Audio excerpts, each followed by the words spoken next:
Well, good evening, everyone, and welcome to another episode of Bright Spots. I'm so excited that you've decided to spend a little bit of time with us this evening as we talk about something really important. And before we get to our guest, I do want to do a shout out to a dear friend. Marianne Yankovic is celebrating her birthday today, so I'd like to say happy birthday, Marianne. If you're watching and you know Marianne, shoot her a quick message and tell her happy birthday. So folks, it has been an interesting week, right? The weather has gone from 70, almost 80 degrees, and tonight it looks like snow. Or do you think that the weatherman is playing an April Fool's joke on us? I don't know. Maybe we should watch the weather and see, right? It does look like the temperature is going to drop. It's already gotten a whole lot cooler this evening, and they are calling for some snow overnight. So keep an eye on the weather. Who knows what we'll see, right? It's probably going to be 80 by Easter Sunday. At least I hope so. I hope the weather warms up enough that the kids can go out and find the Easter eggs in the yard, and everyone can have a blessed Easter Sunday.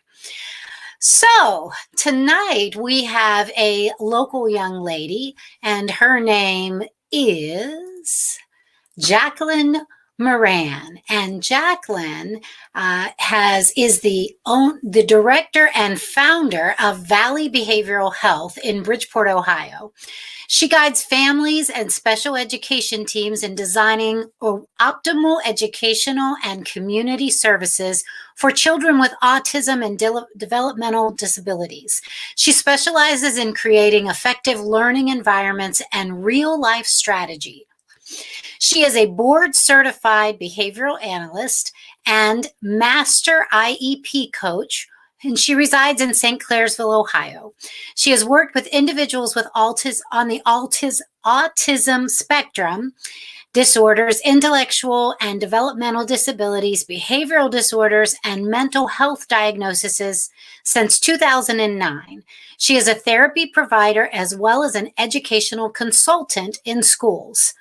She has extensive experience supporting and coaching clinicians, school personnel, parents, and community members who work with individuals with developmental and behavioral needs.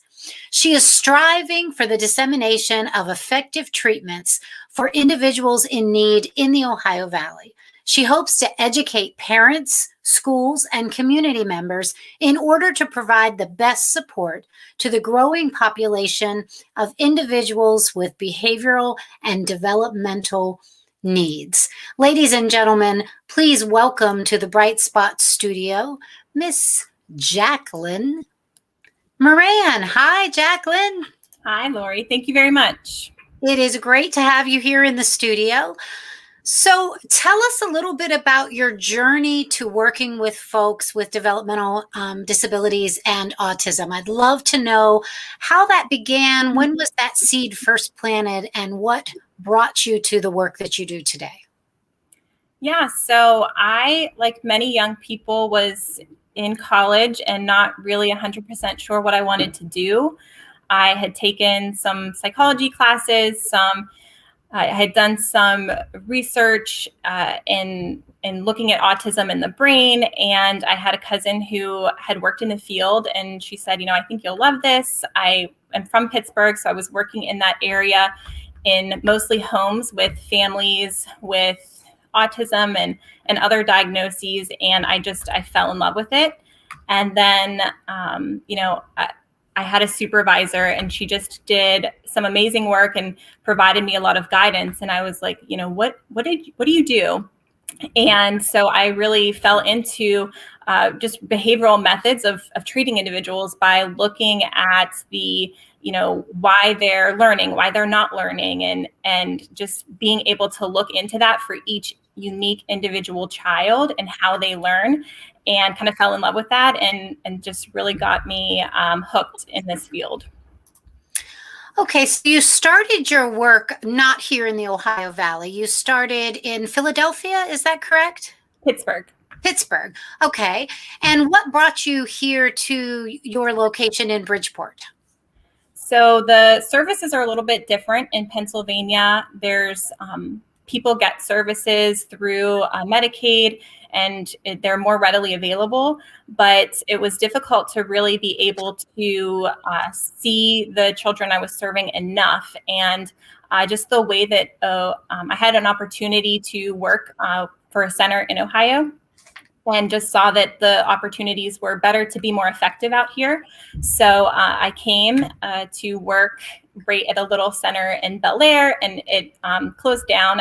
And so I just stayed in this area, and I met my husband, and he's from this area. So he sort of sucked me in, and so now I'm here forever.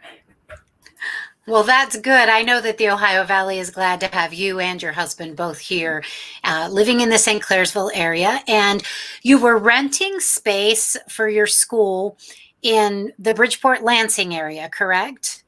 Yes, yes. We were renting. We have a center, and we were renting it. And then during last May, we actually purchased the building. So it's the old Lansing Elementary School, and we were able to purchase this building. So we are working on, renovations and expanding within that for our center. For kids who come here, and some kids come all day, and it is more like school, but most of the kids that we see come, half a day to us and part of a day to school, and we collaborate, with their schools so that they get kind of the best of both worlds. So tell us, how many children do you currently serve in the area, and what is your goal? How do you hope to expand?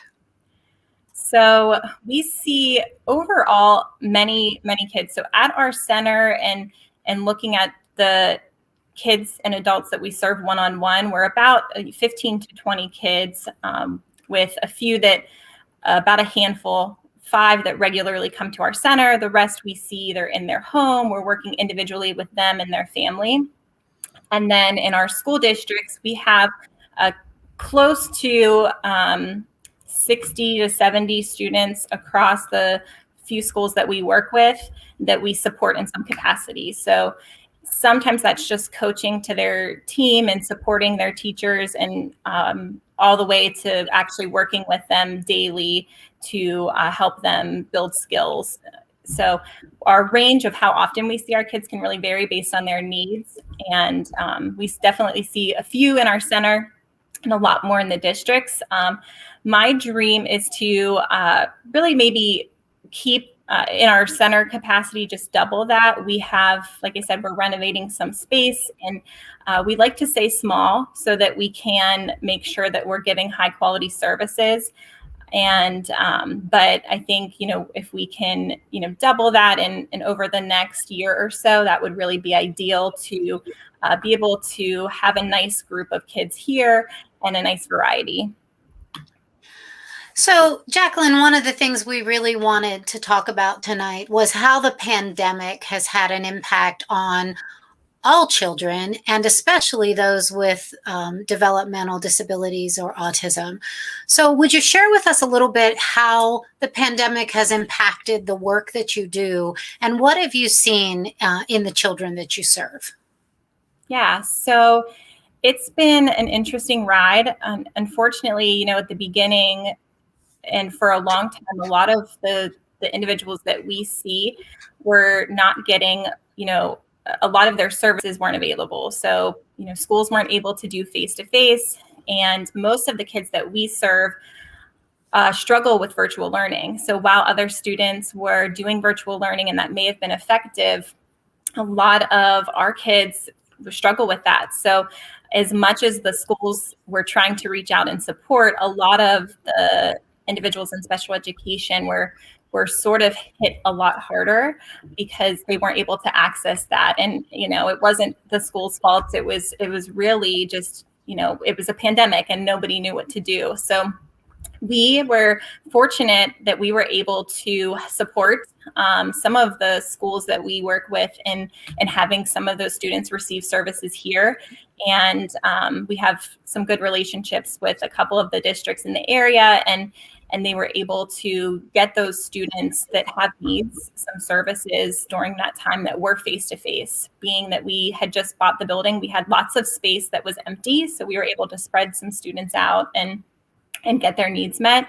But, like I said, a lot of our kids just missed out on a lot of that face-to-face instruction. So although I know many speech therapists and occupational therapists and intervention specialists were, being as entertaining as they could through Zoom and really working their heart out, for some of our students that just wasn't effective. So it really did impact the special needs students, and not just their education, but we're seeing a lot of mental health impact as well.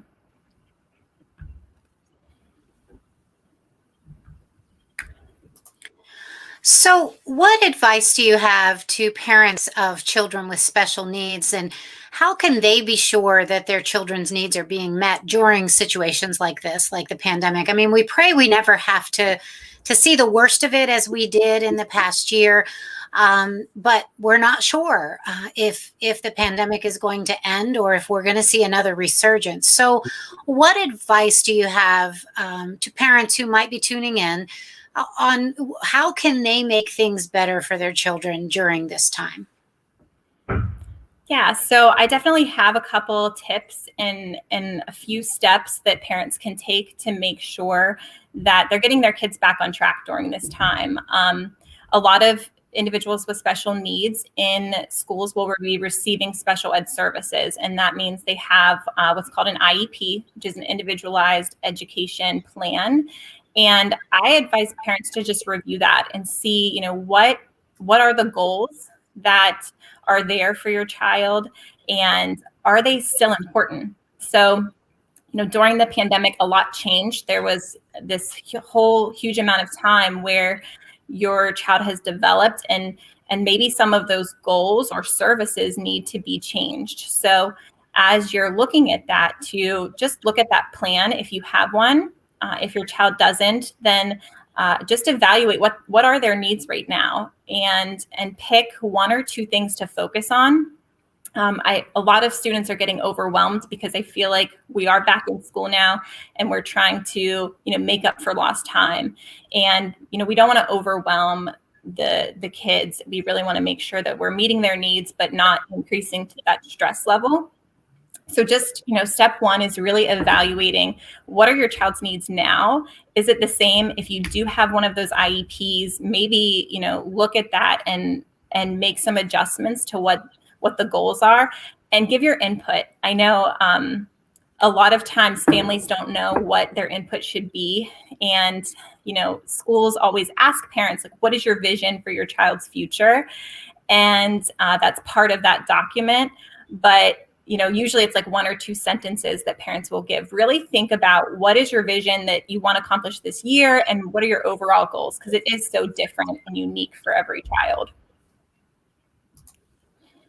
Okay. So you said that some students have an IEP. Is that a service that you offer as well through the center? So our center services are a little bit different. We do have some students who come through a scholarship program, and this does function as their education. Most of the individuals that we see, their IEP is it's something that we collaborate with the family and the school on.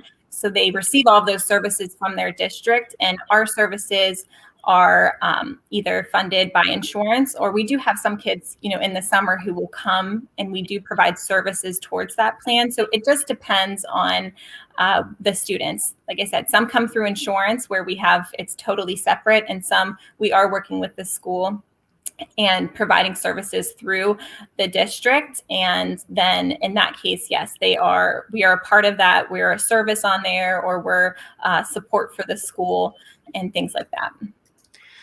So for parents who are watching, and maybe this is new for them, maybe they have a child with a new diagnosis, or maybe they've adopted a child with special needs.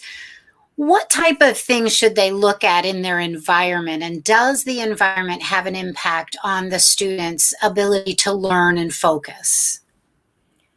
Yes, absolutely. That is the number one thing that we look at when working with parents and working with schools is looking at that environment piece. I always tell my families, and when I work with schools, we look at kids, and when they're struggling, we attribute that to the child, and we say, they need to work on this skill, they need to do better at this, and we really focus on why the child's struggles. And I challenge people to look at what can we do differently. So how can we change our teaching? How can we change the environment and just what it looks like? How can we really work to motivate that child to act differently? So there's everything. That environment is so important, and it starts with just the physical environment. A lot of the kids I work with sitting in a typical classroom can be distracting. They may hear noises of the air conditioner more strongly than how we hear it, or the lights may affect them, and that may be distracting. So the physical environment is something to look at, and then also just how we're responding. Kids are really good at feeding off of what we're doing, and sometimes that can be helpful, and what we're doing is working for that child, and sometimes it's not. So looking at what is your child doing, and if they are having behaviors of concern, or they're not learning a certain skill, looking at how are we presenting that information to them, and what are we doing to after they're responding. Are they understanding? A lot of the kids I work with, they're not understanding if they're right or wrong. We have to really be explicit with, like, yes, this is the answer that we want, or presenting the material with different, don't use a worksheet, use manipulatives and things like that. So there's lots of different environmental factors that we look at when it comes to child learning. And you offer some online education programs for caregivers. Tell us a little bit about your caregiver coaching program. Yeah, so this is something that we launched right before the pandemic. We have a lot of families that parent involvement is an important part of our service, because we can work with a child in a bubble at a center or at school, but if we're not collaborating with the parent, there's no they need to be informed as to what we're doing, and to strategies that work too. And one thing that we found in working with parents is we're trying to problem solve with them as to why is my child engaging in this behavior of concern, or why are they not learning, and what can I do? And when we're meeting with them one-on-one, we're really trying to be specific in helping them. But what we were often missing was the piece of just helping them understand some basic things that may be affecting their child. So that's what our online curriculum does. It's an 8-week caregiver coaching program, and it's really focused for parents, but we've had some teachers and other caregivers take it as well, and found that helpful, where it just gives you some basic strategies to look at and guides you through developing what is your priorities with your child and how you can get there, and really gives parents a roadmap to get to a place where they can go and be successful with their child. So a lot of our families are isolated, or not able to go to the grocery store, or not able to eat dinner as a family, or their child's not successful in school. So it really helps provide you a roadmap with how to get to that point where you can be successful in living the life that you want to live with your child. So folks, if you're just tuning in, our guest this evening is Jakelyn Moran, and she is the director and founder of Valley Behavioral Health, right? Valley Behavioral Health in Bridgeport, Ohio, in the old Lansing Elementary School.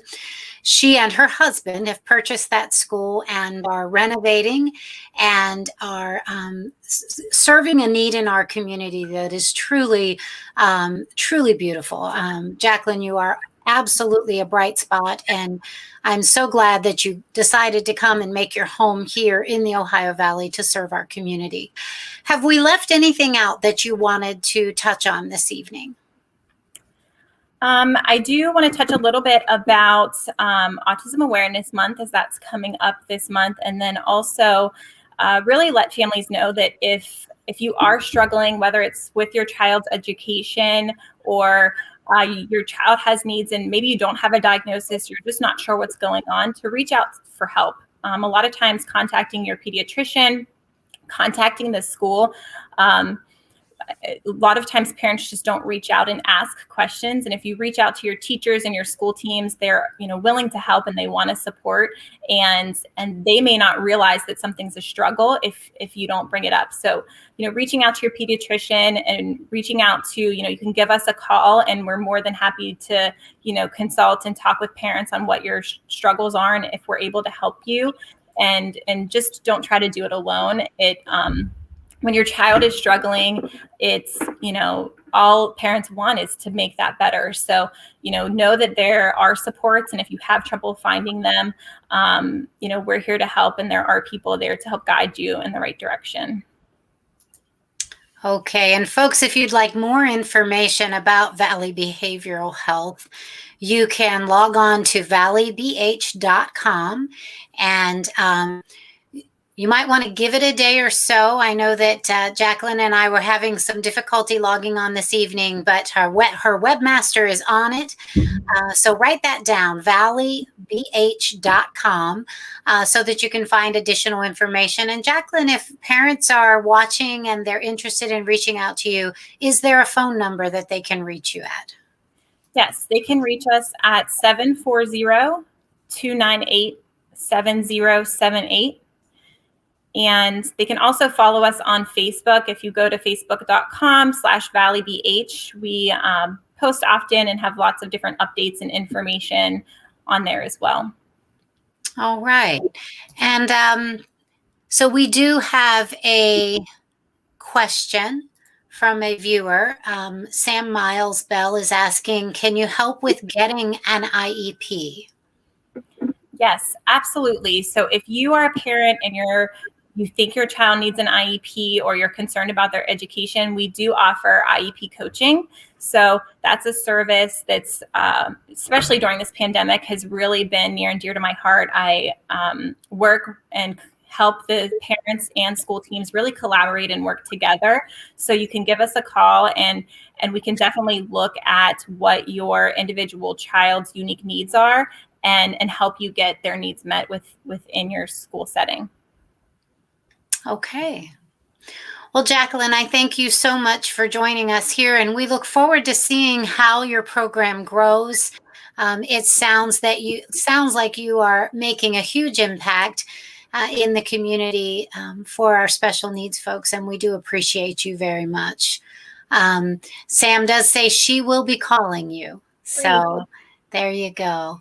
So again, ladies and gentlemen, Jakelyn Moran of Valley Behavioral Health in Lansing, Ohio, Bridgeport, Ohio. The Lansing Elementary School is her place of business. So check her out if you need these services. And Jakelyn, are you a nonprofit by chance? We are not a nonprofit, but we do have a nonprofit where we do fundraising. And right now we are, for Autism Awareness Month, we're doing some fundraisers for scholarships for some children that don't have the funding to get services. So we do have that set up we do have a separate nonprofit that helps support with those types of things. Okay. And is that information on your website? Yes. Yeah. Okay, perfect. And folks, if you're not able to access the website, here is that phone number again, 740-298-7078. Thank you, Jakelyn. Have a wonderful evening, and let's pray for beautiful weather for Easter, right? Absolutely. Thank you so much, Lori. You're very welcome.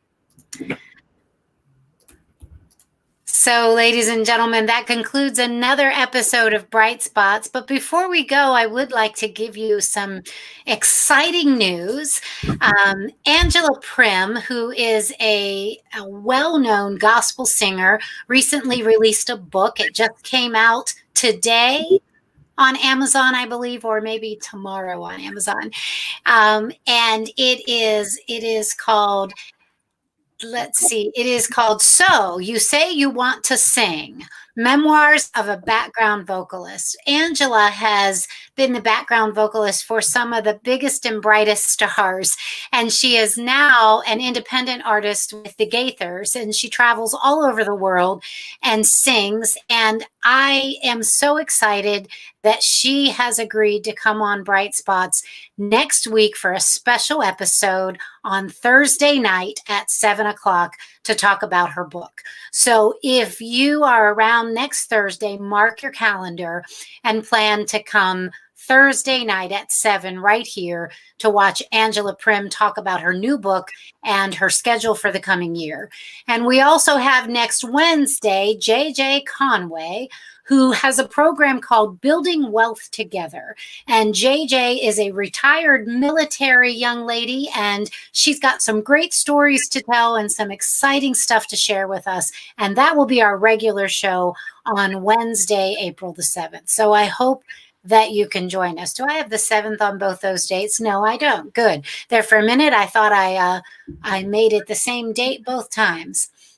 So, folks, that does conclude tonight's episode of Bright Spots. I wish you the best and brightest Easter Sunday. And this is your happiness ambassador, Laurie Labishak, signing off for another week. God bless you all. Have a wonderful week, and I will see you next week.